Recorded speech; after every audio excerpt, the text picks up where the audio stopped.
Kemudian jemaah sekalian yang dimuliakan oleh Allah Subhanahu wa taala, di antara hal yang juga disampaikan oleh para ulama kita adalah bulan Ramadan adalah bulan yang suci. Tidak ada orang mengatakan bulan Ramadan bulan tidak suci. Semua orang mengatakan bulan suci. Ya, bulan yang suci, bulan yang agung, bulan yang mulia.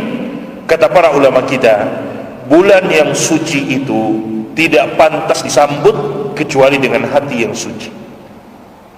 Dan masing-masing kita tahu diri kita. Ya, balil insanu ala nafsihi basira. Setiap orang itu tahu tentang dirinya sendiri, siapa dia dengan Allah, apa hubungannya, bagaimana hubungannya dengan Allah. Dia yang paling tahu tentang dirinya, bukan orang lain. Jemaah sekalian, orang lain menurut kita Masya Allah soleh, Masya Allah luar biasa, tapi kita tahu siapa diri kita. Berapa banyak kesalahan selama 1 tahun dari Ramadan kemarin, berapa banyak kesalahan yang kita lakukan, berapa banyak kita khilaf, berapa banyak kita ya tertipu dengan diri kita, dan berapa banyak kita lalai dengan diri kita. Kadang kita langsung sadari bertobat kepada Allah Subhanahu wa taala, kadang kita tidak sadari kita terjatuh lagi. Kita semua tahu tentang diri kita jemaah sekalian. Maka kata para ulama, Ramadan adalah bulan yang suci. Jangan kita sambut bulan suci itu kecuali dengan hati yang suci. Sejak sekarang sucikan hati kita untuk menyambut Ramadan. Kenapa jemaah sekalian? Kalau kita tidak lakukan sejak sekarang, hati kita terus kotor, waliyadzubillah, maka kita tidak akan bisa berbuat banyak di Ramadan. Silahkan kita buktikan sendiri.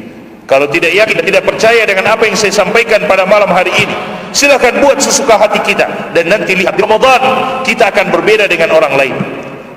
Kita tidak akan bisa berbuat banyak. Paling yang bisa kita lakukan adalah apa yang dilakukan oleh kebanyakan manusia. Salat wajib, salat wajib kita terpanggil hanya karena manusia juga lakukan.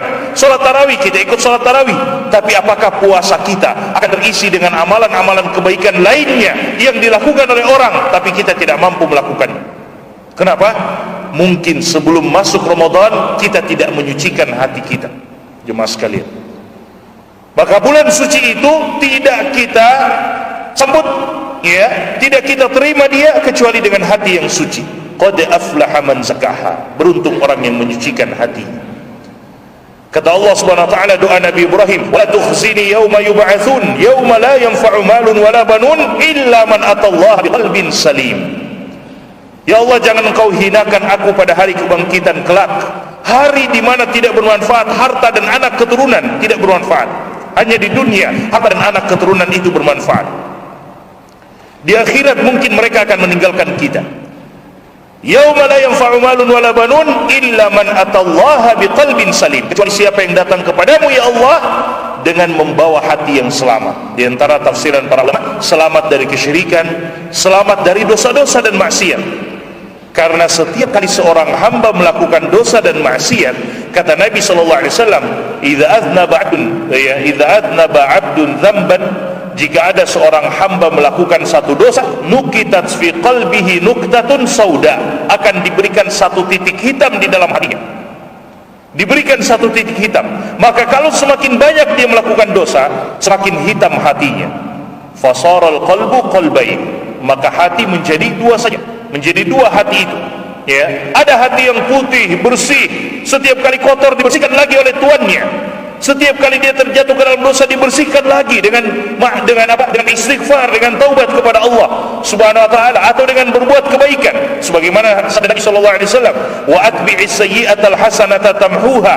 Dan setiap kali engkau melakukan keburukan, langsung ikuti dengan kebaikan. Niscaya kebaikan itu akan menghapus keburukan tersebut. Innal hasanati yudhibnas sayyi'at. Sesungguhnya kebaikan-kebaikan akan menghapus keburukan. Seperti yang Allah firmankan dalam Al-Qur'an. Maka ada hati yang putih bersih, dia senantiasa merawat hatinya. Manusia hanya suka memperhatikan wajahnya, kata para ulama kita, padahal dia adalah mahalun nazarin nas. Wajah adalah pusat pandangan manusia, pusat penilaian manusia, dan mereka lupa dengan hatinya, padahal dia adalah mahalun nazarillah, pusat penilaian Allah Subhanahu wa taala. Dan dia adalah raja dari jasad ini. Ala inna fil jasadi mudghah, idza salahat salahal jasadu kulluhu, atau idza salahat salahal jasadu kulluhu, wa idza fasadat fasadal jasadu kulluhu. Ada segumpal daging di dalam tubuh kita jemaah sekalian. Jika dia baik, baik seluruh anggota tubuh. Jika dia buruk, buruk seluruh anggota tubuh. Ala wahiyal qalb. Ketahuilah, itu adalah hati, raja dari tubuh kita. Bersihkan hati kita. Banyak istighfar sejak sekarang jemaah sekalian. Banyak bertobat kepada Allah. Selain kita banyak berdoa kepada Allah, banyak bertaubat, banyak beristighfar. Kita berharap besok Ramadan hati kita hari ini sudah dibersihkan oleh Allah SWT, sehingga kita menyambut bulan suci itu dengan hati yang suci. Demi Allah, siapa yang menyambut Ramadan dengan hati yang suci, Allah akan mudahkan dia untuk beramal di dalam bulan Ramadan. Allah akan mudahkan. Kenapa? Karena hatinya sudah suci. Orang yang suci hatinya, mudah dia beramal. Tapi kalau lagi kotor hatinya, susah dia beramal ibadah kepada Allah SWT. Buktinya hadis yang tadi, Nabi katakan ada hati yang putih bersih, dia senantiasa bersihkan, dan ada hati yang hitam pekat. Waliyahbillah, kata Nabi SAW, kalau hati sudah hitam pekat, la ya'rifu ma'rufan wa la yunkiru munkaran, waliyahbillah, maka dia tidak akan mengenal kebaikan sebagai kebaikan, dan dia tidak akan melihat keburukan sebagai keburukan. Dia tidak tahu yang baik, justru yang diangkat-anggap menjadi baik. Na'udzubillah min dzalik. Jemaah sekalian yang dimuliakan oleh Allah Subhanahu wa taala, maka ini poin yang kedua, bersihkan hati. Banyak istighfar kepada Allah Subhanahu wa taala. Apapun yang pernah kita lakukan, ingat pesan para ulama kita, la yaqifu ayu dzambin amamal istighfar.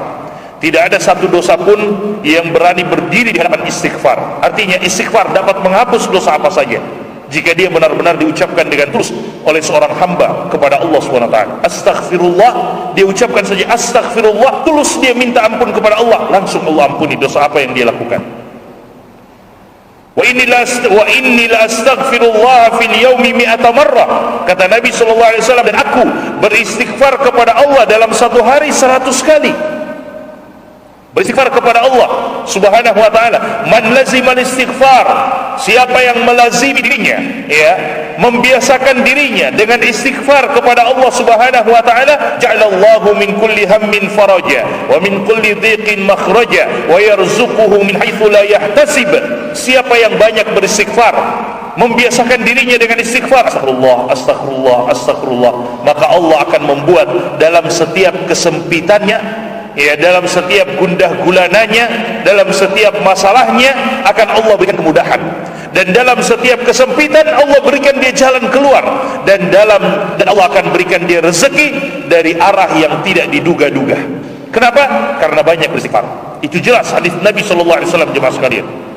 Rasulullah SAW katakan dalam hadis yang lain, tuba liman wajada fi sahifatihi yaumal qiyamah istighfaran katsira. Sungguh beruntung orang yang mendapatkan pada catatan amalannya di hari kiamat nanti tertuliskan istighfar yang begitu banyak. Beruntung dia. Jamaah yang dimuliakan oleh Allah Subhanahu wa taala, Syekh Abdul Aziz bin Baz, disebutkan oleh murid-murid beliau, Syekh Abdul Aziz bin Baz, beliau itu senantiasa astagfirullah, bibirnya, mulutnya senantiasa bergerak astagfirullah, astagfirullah. Bahkan ketika beliau minum, astagfirullah, astagfirullah, bismillah, beliau minum. Setelah minum, alhamdulillah, astagfirullah, astagfirullah, astagfirullah. Senantiasa beristighfar. Jemaah sekalian yang dimuliakan oleh Allah SWT, biasakan dengan istighfar. Kita akan dapati kesusahan yang kita rasakan dalam pekerjaan kita, misalnya dalam, ya, aktivitas kita, Allah akan berikan kemudahan dengan istighfar tersebut. Allah akan bukakan jalan-jalan kebaikan untuk kita dengan istighfar itu. Kenapa? Karena kesulitan yang kita hadapi, jemaah sekalian, itu akibat dari dosa-dosa kita. Ya, kesulitan yang kita dapati, bahkan kesulitan dalam beribadah, itu akibat dosa-dosa kita. Al-Imam Al-Hasan Al-Basri rahimahullah ta'ala, beliau ditanya, dikatakan kepada beliau, ya Imam, aku ini sudah menyetel kalau sekarang kita ini alarm untuk bisa bangun sholat malam, ya, tapi sulit sekali saya bangun, ya, saya sudah melakukan ini dan itu sulit sekali.